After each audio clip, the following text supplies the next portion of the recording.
함께 예배드립시다. 사랑의 하나님, 오늘도 주님의 전에 모여 이렇게 예배할 수 있는 귀한 시간 허락해 주신 것 감사합니다.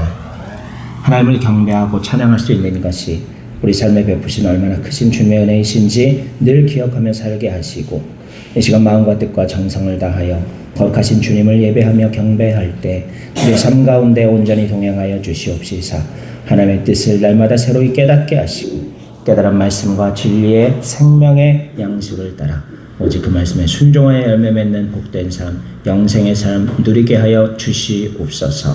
이 시간 성령으로 우리의 심령 가운데 충만히 임재하여 주옵시사 주님 받으시기에 합당한 영과 진리로 예배하게 하시며, 이 자리에 함께하지 못한 사랑하는 많은 가족들과 교우들 위에도 하나님 크신 은혜 더하여 주시어 속히 예배의 자리로 다시 모일 수 있는 기쁨의 날을 허락하여 주시옵시고, 그 삶이 오직 주 여호와 하나님만을 경배하며 하나님을 영화롭게 하기에 부족함 없는 삶이 될 수 있도록 그들의 일터와 삶의 모든 환경을 주님의 뜻 가운데 선하게 조율하여 주시옵시사 아버지 하나님만을 경배하는 거룩한 삶 누리게 하여 주옵소서.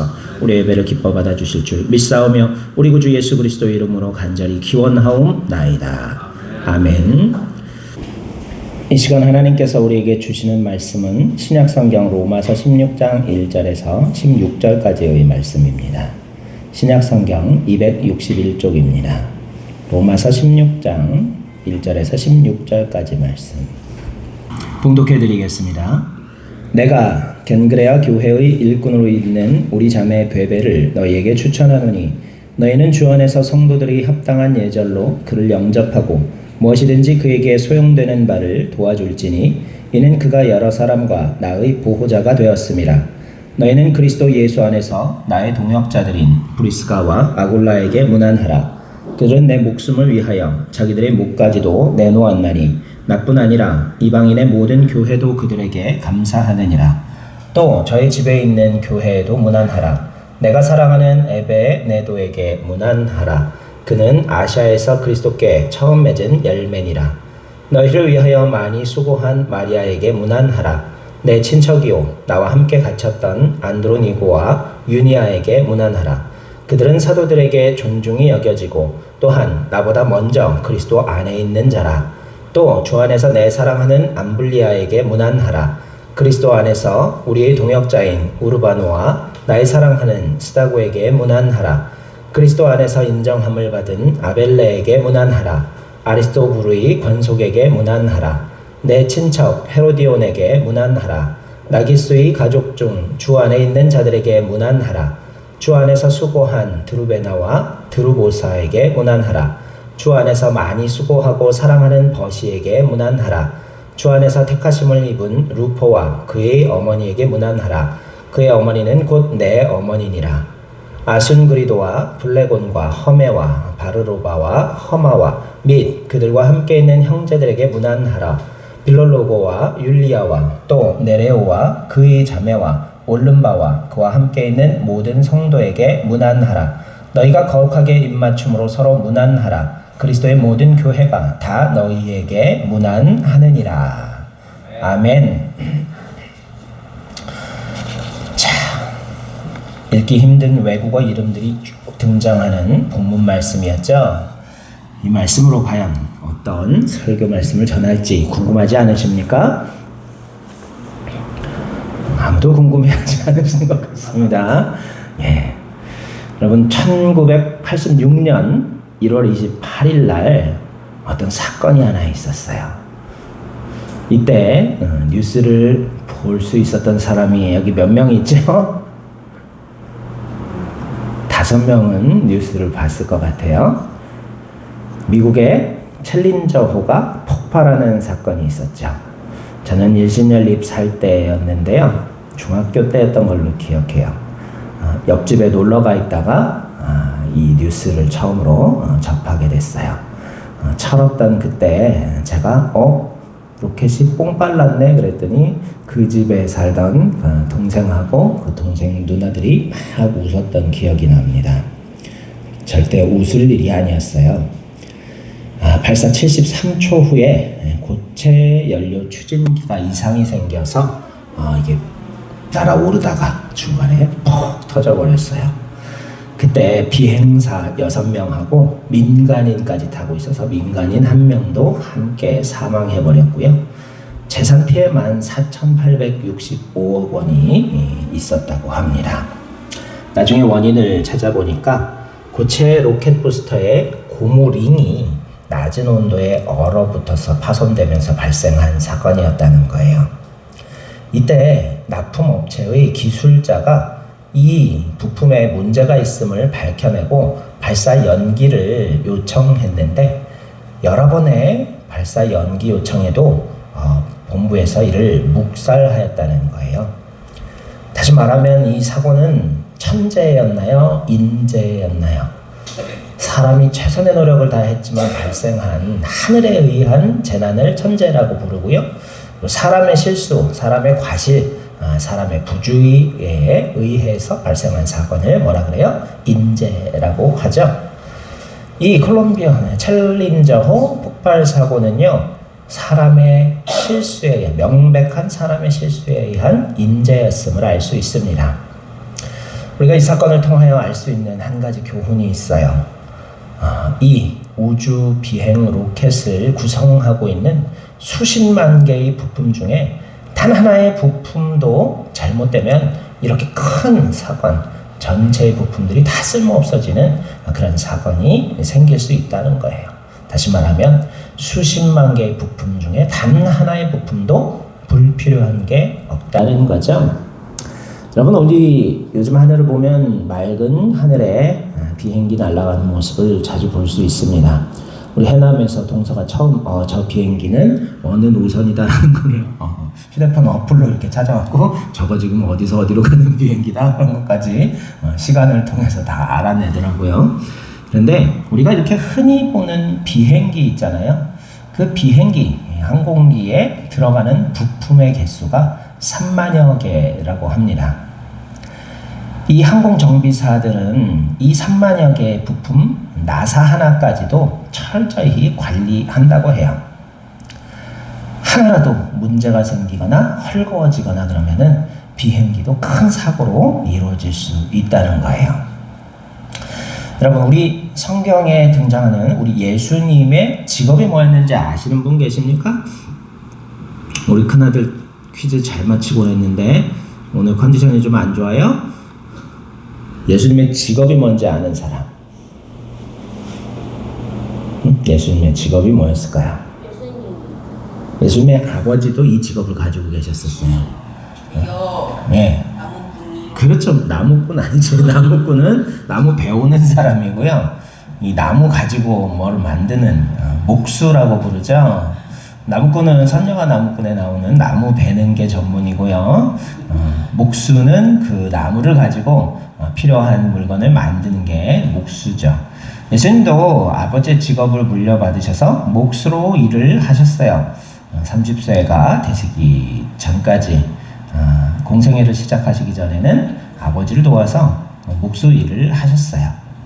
여러분, 목수에게 필요한 도구들 생각나는 거 있어요? 뭐가 있어요? 목수. 나무 당연히 있어야죠. 목수인데 석수가 아니잖아요. 목수잖아요. 그렇죠.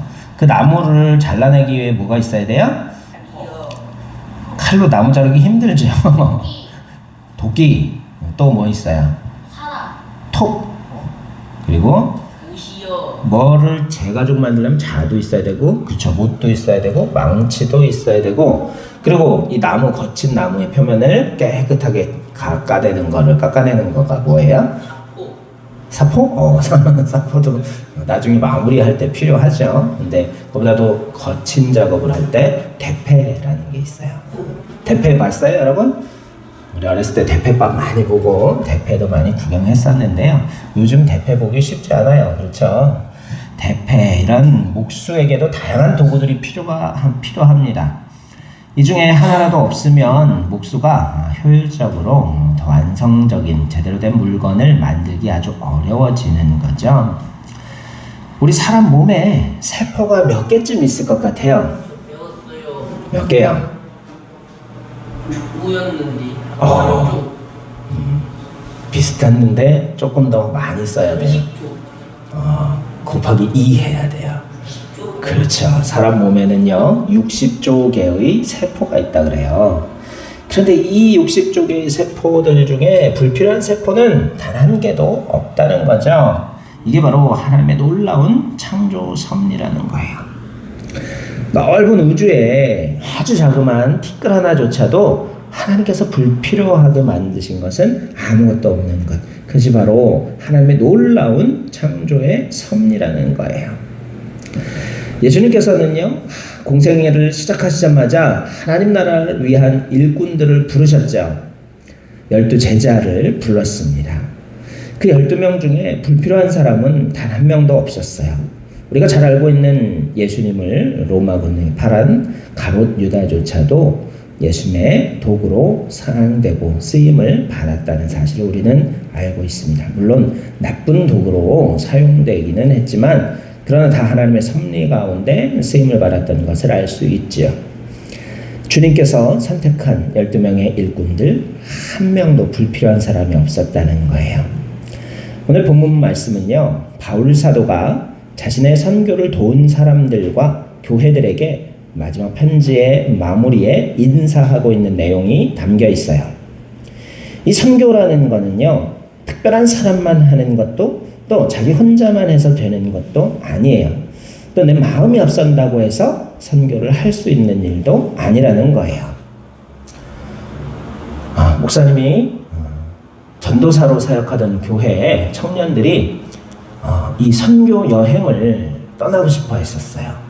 그래서 해외 선교, 특히 해외 선교, 필리핀이라든지 약간 그런 우리나라보다 환경이 좋지 못한 나라에 가가지고 선교를 해외 선교를 하고 싶은 그런 열망을 가지고 올 여름에는 우리 청년부에서 어떻게 해외 선교를 한번 다녀오도록 하자 그렇게 계획하고 마음을 품고 있었어요. 그때 청년부를 맡고 있었던 여자 전도사님이 이오키 선교사님이라고 인도에서 선교를 하시고 계시는 우리 교단의 유명한 여자 선교사님이 계십니다. 이 선교사님을 이때 다행히 한국에 이렇게 선교 보고차 들어오신 시간이어가지고 교회로 초대해서 한번 청년들하고 선교에 대한 비전을 나누고 그 선교에 대한 마음가짐을 이렇게 점검해주는 시간이 있었어요. 청년들이 아주 해외 선교에 대한 열망과 열정을 품고서는 우르르 많이 모여가지고서요 청년부들이 이 선교사님하고 딱 자기들의 비전에 대해서 얘기하고 선교사님이 뭐라고 말씀해 주시는가 이 해외 선교를 실현하기 위해서 어떤 조언을 해주실까 기대하고 잔뜩 기대에 부풀어서 선교사님에게 눈을 똘망똘망 뜨고서 모여서 듣고 있는데 선교사님이 처음으로 하신 말씀이 뭔지 아세요? 선교는 하나님의 일입니다. 하나님의 초대가 없이는 결코 할 수 없습니다. 라고 말씀하신 거예요. 이 청년들이 솔직히 말해서 국내 선교지도 많이 있고 선교라는 것보다는 어떤 해외 선교라는 좋은 포장까지 해서 명분까지 얻어서 해외여행을 교회 돈으로 지원을 좀 많이 받아서 이렇게 다녀오고 싶은 그런 마음들이 있었던 거예요. 그런데 이 선교사님의 그 말씀, 선교는 하나님의 일이고 하나님의 초대가 없이는 결코 할 수 없는 일입니다 라고 딱 첫마디를 하니까 얘들이 다 고개를 푹 숙이고 어떻게 했어? 자기들 마음을 반성했겠죠. 저의 바람이지만 애들이 반성을 했을지 아니면 실망을 했을지는 모르겠지만 하여튼 그렇게 쑥 들어가 버렸어요. 해외 선교에 대한 이야기는 쑥 들어가 버렸습니다. 그냥 교회 돈 절반 정도 얹어서 자기들 부담 좀 하고 그렇게 해외 여행 삼아 다녀오고 싶은 수련회 가는 마음으로 들뜬 마음으로 그렇게 해외 다녀오고 싶은 그들 마음은 선교사님이 말씀해 주신 선교가 얼마나 어려운 일이고 또 하나님께서 초대해 주신다는 게 어떤 마음가짐을 가지고 있을 때 하나님께서 초대해 주시는 일인가라는 사실을 깨닫고는 이렇게 마음을 돌렸던 것을 경험한 적이 있습니다. 선교는 이처럼 하나님의 일이고 철저히 하나님의 일이고 하나님의 초대하심과 계획하심과 인도하심이 없이는 결코 이룰 수 없는 일이라는 거예요. 또 한 사람이 할 수 있는 것도 아니고 여러 사람이 모여서 합하여 선을 이루는 것이 바로 선교입니다. 우리도 하나님 나라를 위하여 하나님께서 불러주신 선교 동역자들임을 잊지 마시기를 부탁드립니다. 우리 준영이가 선교에 쉬어가는 교회에 소용이 없을까요? 쉬어가는 교회 선교에 우리 준영이의 역할은 무엇일까요? 하지만 하나님께서 다 뜻하시고 계획하셔서 우리 준영이도 세우셨음을 믿습니다. 우리 희원이도 마찬가지죠. 쉬어가는 교회 선교 동역자로 우리 희원이도 하나님께서 분명히 사용하심을 믿습니다. 이제 보드게임을 통해서 청소년 선교들을 하게 될 때 제가 장난감으로 모으기 시작했던 이 보드게임들이 선교의 도구로서 훌륭히 사용되는 것도 뜻하지 않은 하나님의 인도하심의 섭리인 줄로 믿습니다. 우리 준영이가 친구들 데리고 와서 여기서 보드게임을 신나게 하다가 또 많은 친구들과 그 부모님들까지 교회 예수님께 돌아오게 되는 계기가 될 수 있을지 우리는 알 수 없어요. 하나님께서 뜻하시고 계획하셨을 줄로 믿습니다. 오늘 바울이 오늘 본문을 통해서 자신의 선교 동역자들을 뭐라고 부르는지 그 호칭들을 통해서 우리가 과연 선교 동역자로서 한 사람 한 사람이 어떠한 의미가 있어야 하는지 어떠한 사람들이어야 하는지 함께 묵상하기를 원합니다. 먼저 1절 말씀을 보면요. 바울은 그 선교 동역자들을 부를 때 교회의 일꾼이다. 그렇게 부르고 있는 것을 볼 수 있어요. 주님의 몸된 교회를 위하여 일하는 일꾼이다 라고 부르고 있죠. 우리 배승호 집사님이 우리 교회를 위해서 참 여러 가지 일들을 많이 해주고 계세요. 전 세계 설교 방송을 이렇게 송출해 주시고 계세요. 네. 정말 이게 보통 일이 아니에요. 이게 방송이라는 게 이렇게 쉽지 않아요. 요즘은 이 유튜브라는 좋은 그게 있어서 이렇게 우리가 편안하게 할 수 있지만요. 이 방송, 이렇게 많은 사람들에게 공개된 방송을 할 수 있다는 건 결코 쉬운 일이 아닙니다. 교회 일을 꾼이라는 거는 뭐예요? 우리 준엽이가 요즘 이렇게 타짜 그런 것들에 관심이 조금 있던데 꾼 그러면은 뭐예요? 무슨 말이에요? 사기꾼 그러면 뭐예요? 사기를 잘 치는 사람을 사기꾼이라 그러죠. 또 꾼 들어가는 말이 뭐가 있어요? 그렇죠. 장사꾼, 술꾼 그렇죠. 그 이름이 왜 배성호 집사님 입에서 나왔는지 모르겠지만 술꾼이라는 말도 있죠. 뭐예요? 술을 아주 많이 잘 마시는 사람을 술꾼이라 그러고 장사꾼은 뭐예요? 장사 잘하는 사람 장사꾼이라 그러죠. 일꾼은 뭐겠어요? 일을 아주 잘하고 많이 하는 사람을 일꾼이라고 부르는 거예요. 예? 무슨 나무꾼? 목수 말고 나무꾼이요. 그렇죠. 그게 있었네요. 나무를 많이 하는 사람이 나무꾼이죠. 잘하고 많이 하는 사람이 나무꾼이에요. 자, 꾼이라는 건 이처럼 어떤 일을 잘하는 전문가를 뜻하죠. 교회의 일꾼은 뭐예요? 교회의 일을 전문적으로 아주 남보다 많이 하고 그뿐만 아니라 잘하는 사람을 교회 일꾼이라고 합니다. 저와 여러분 모두 교회의 일꾼 되시기를 간절히 소망합니다. 하나님 나라를 위한 일꾼들이 되는 저와 여러분 모두가 되시기를 간절히 소망합니다. 3절 말씀을 보니까요. 바울 사도께서는요. 그리스도 예수 안에서 나의 동역자들이다 그랬어요. 동역자 뭐예요? 함께 협력하여 일하는 사람을 동역자라고 하죠. 나는 일로 가려고 그러는데 이 사람은 절로 가려고 그러면 어떻게 되겠어요? 한 배를 타고 있는데 배가 갈 수가 없죠. 여러분 배 타고 노저어 본 적 있어요? 예. 그런 적이 있어요 정말로? 없죠? 그래요. 이제 좀 오래 산 사람들은 노 한 번씩 다 저어봤을 텐데요. 노는요, 양 옆에서 한쪽 노만 저으면 어떻게 돼요? 제자리에서 뱅글뱅글 돌아요. 반대로 돌면 더 빨리 돌아요. 반대로 움직이면. 그리고 박자가 안 맞아도 잘 앞으로 나가지 않고 한 방향으로 치우치게 돼요. 두 사람이 협력해서 양쪽 밸런스를 맞춰서 동일한 힘으로 저어줄 때 같은 방향으로 곧게 배가 나아갈 수가 있는 거예요. 이처럼 동역자라는 거는요, 함께 일하는 사람들로서 이 바울 사도는 또 이 동역자를 표현할 때 뭐라고 또 세부 설명을 하냐면요, 내 목숨을 위하여 자기들의 목까지도 내놓은 사람들이다, 그렇게 설명하고 있어요.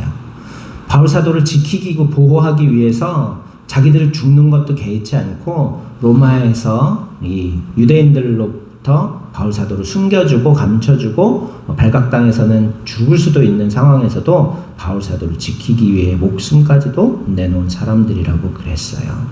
이처럼 동역자들이라는 거는요, 자기를 낮추고 서로를 위하여 목숨까지도 내놓을 수 있도록 있을 수 있도록 협력하는 관계임을 우리가 기억하면서 우리도 서로를 위하여 하나님 나라를 위하여 이렇게 자신을 아끼지 아니하고 하나님의 일에 협력하여 자신을 내어놓을 수 있는 동역자들이 모두 되시기를 소망합니다. 세 번째로 오늘 본문 5절 말씀을 보니까요, 아시아에서 그리스도께 처음 맺은 열매다라고 말씀하고 있어요. 이처럼 우리는 서로가 서로의 신앙의 열매가 되어야 합니다. 제 열매들인 줄 믿습니다. 여러분들이 제 신앙의 열매들인 줄 믿습니다. 예수님께서 뭐라 그러셨어요? 열매로 나무를 알지니 열매 맺지 못하는 나무마다 말세에 찍어 불에 던져지리라, 그렇게 말씀하셨죠. 우리는 서로가 서로에게 귀한 열매가 되어야 할 줄로 믿습니다. 이 열매라는 것, 믿음의 열매는요, 신앙의 결실이며 또 심판의 기준이 되는 것을 우리가 알 수 있어요. 그렇기 때문에 우리가 서로가 서로에게 귀한 열매, 신앙의 결실이 되는 귀하고 복된 은혜가 있기를 간절히 소망합니다. 또 오늘 6절 말씀을 보니까 너희를 위하여 많이 수고한 마리아에게 문안하라, 이렇게 말씀하고 있죠. 교회의 일꾼은요, 각자를 위하여 수고하는 것이고, 또 마리아는 어땠어요? 너희를 위하여 많이 수고했다 그랬어요. 하나님께서 일하시는 섭리, 원칙이 한 가지 중요한 게 있어요. 하나님께서 우리에게 복을 주시죠. 그런데 이 복을 주실 때요, 하나님께서 하늘에서 뚝 떨어지게 복을 주시는 게 아니라는 것을 목회를 오래 하신 목사님이 깨달았다 그러면서 간증하시는 것을 들었어요. 어떻게 하나님께서 우리에게 복을 주실까요? 또 여러분, 브루스 올마이티라는 영화가 있었어요. 이 브루스라는 주인공이 신을 대신해서, 워낙 신한테 불평을 많이 하니까 하루는 신이 나 휴가 좀 갔다 올게, 나 휴가 가는 동안 네가 신 역할 좀 대신해줘. 그리고 신의 모든 그 능력, 올마이티 뭐예요? 전능하다라는 뜻이죠. 그 신의 모든 능력을 브루스라는 사람한테 진짜로 줘버렸어요. 처음엔 신났죠. 출근하다 차 막히니까 갑자기 쫙 하니까 차들이 쫙 벌어져요. 양옆으로 쫙 대각선으로 쫙 차들이 벌어지더니 자기 차만 쭉 빈 길로 따라서 걷고 막 신의 능력을 얘가 얻어갖고 신나갖고 그러는데 점점 이 사람들의 기도 소리가 막 들려오기 시작해요. 전 세계의 사람들이 기도하는 소리가 막 한꺼번에 막 들려오기 시작하는 거예요. 와글와글 하면서. 근데 그게 구분이 다 되는 거예요, 다. 그래서 도저히 시끄러워서 못 살겠다 그러면서 휴가 중인 신한테 가고 불평하고 그런 내용이 나오는데요. 그 영화였든지 하여튼 신하고 상담하는 가운데 하나님께 저 사람을 용서하게 해달라고 기도하면 하나님이 네 마음에 용서를 뚝 내려주시겠냐? 아니면 그 사람을 용서할 수 있도록 그 사람을 만나게 해주시겠냐? 그리고 하나님, 제가 저 사람을 사랑할 수 있게 해주세요 라고 기도한다면 하나님께서 갑자기 그 사람을 향한 사랑의 마음을 너에게 평 내려주실까? 아니라는 거죠. 그 사람을 사랑할 수 있는 기회와 여건을 주실 것이다 라는 말씀이에요. 하나님께서 우리에게 일하실 때 이렇게 일하신다는 사실 우리가 깨달을 수 있기를 소망합니다. 하나님 우리를 사랑하셔서 우리에게 많은 복을 주시기 원하시는 하나님이시에요. 그런데 복을 주실 때 결코 하늘에서 뚝 떨어뜨려 주시지 않는다는 거예요. 어떻게 복을 주실까요? 나를 통해서 너에게 복을 주시고 너를 통해서 나에게 복을 주신다는 거예요. 우리 희연이가 오늘 막 기도를 했어. 하나님, 저 용돈이 정말 많이 필요해요. 친구들하고 군것질 하다 보면은 제 거 사 먹기도 바빠요. 친구들도 좀 사줄 수 있게 용돈을 올려주세요. 그러면 하나님께서 갑자기 희연이한테 로또가 뚝 떨어져 갖고 돈을 줘. 길 걷고 있는데 머리에 금덩이가 뚝 떨어질까요? 아니죠.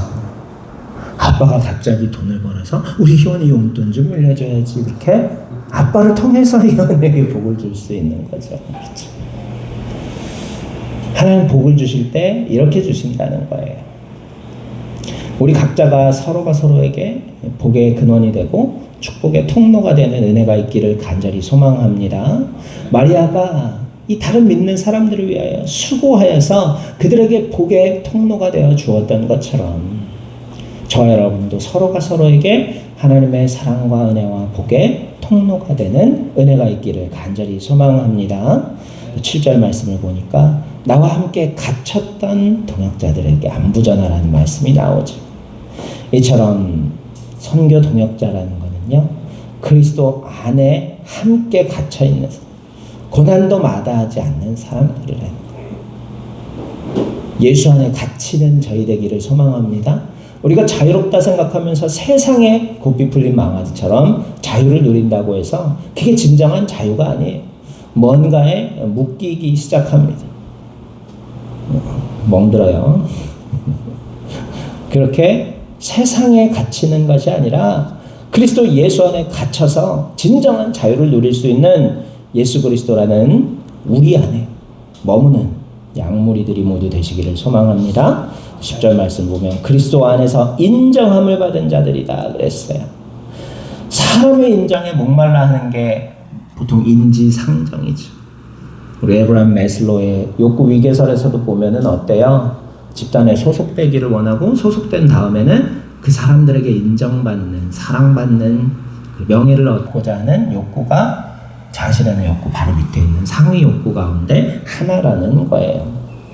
그러나 사람에게 인정받기 위해서 노력해봤자 사람들이 나를 인정해줘도 그 명예는요 하루아침에 무너지고 바닥까지 떨어져 버릴 수 있다는 것을 늘 기억하는 저와 여러분 모두가 되시기를 소망합니다. 주님께 인정받는 것이 영생의 비결이고 참된 이 의미임을 깨닫기를 바랍니다. 마지막으로 13절 말씀에 주 안에서 택하심을 입은 자들이다 라고 표현하고 있어요. 우리 스스로 하나님을 선택한 게 아니에요. 기독교를 내가 선택해서 내가 하나님의 은혜를 누리는 게 아니라 하나님께서 우리를 만세 전부터 택하셨다라고 성경은 우리에게 말씀해 주시고 계세요. 그렇기 때문에 우리는 어때요? 나의 선택을 자랑하고 뽐낼 것이 아니라 나를 선택하여 주신 하나님의 크신 은혜에 온전히 감사할 수 있게 되는 거예요. 그게 바로 선교 동역자들을 바울이 부르고 있는 다양한 정의이고 호칭임을 우리가 기억하면서 우리 모두 선교 동역자로서 교회의 일꾼이요 예수 안에서 동역자들이요 그리스도께서 처음 맺은 열매요 서로가 서로에게 열매가 되는 은혜가 있고 서로를 위하여 수고하여 복의 통로가 되는 그리고 또 예수 안에 함께 갇힌 자들인 저와 여러분 모두가 되시기를 소망하고요. 그리스도 안에서 인정함을 받는 사람들 그리하여 주 안에서 택하심을 입은 하나님의 온전한 백성들로서 선교 동역자들로서 주님의 몸된 쉬어가는 교회를 크게 부흥시키는 은혜가 있기를 간절히 소망합니다. 기도드리겠습니다. 거룩하신 하나님 우리를 선교 동역자로 묶어주시고 또 쉬어가는 교회라면 하나님의 커다란 비전을 우리가 함께 품을 수 있도록 인도하여 주신 것 감사합니다. 이제 성령께서 역사하여 주시옵시사 쉬어가는 교회가 열매 맺게 하시고 선교 동역자들의 협심함을 통하여서 하나님의 기뻐하시는 선교의 열매가 알알이 맺혀지는 거룩한 결실의 재단이 될 수 있도록 함께하여 주시옵소서. 우리 스스로의 힘과 능력으로 아무것도 할 수 없음을 고백하옵나니 성령께서 동행하여 주시어 열매 맺게 하여 주실 것을 믿사오며 우리 구주 예수 그리스도의 이름으로 감사하며 기도드리옵나이다. 아멘.